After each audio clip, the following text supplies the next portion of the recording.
Olá pessoal, sabe aquele móvel antigo que você enjoou e quer dar uma cara nova, mas sem gastar muito? Pois é, sabia que uma pintura com verniz extra rápido da Ikine pode acabar com o seu problema? Vamos conferir?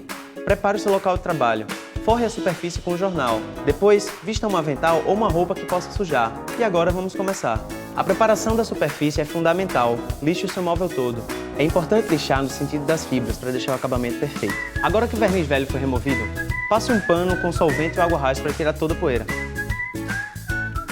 Em uma bandeja, dilua em 10%, ou seja, para cada 5 copos de verniz, use meio copo de solvente 1030 Ikine. Agora é só aplicar. O alto teor de sólidos em sua fórmula possibilita um acabamento brilhante e duradouro, além da secagem extra rápida. Olha aí, agora você tem um móvel de cara nova, gastando pouco e de forma super rápida. Por hoje é só. E aí, gostou do vídeo? É só curtir, comentar e se inscrever no nosso canal para mais dicas de reforma, porque você pode fazer muito fazendo quase nada. Até a próxima!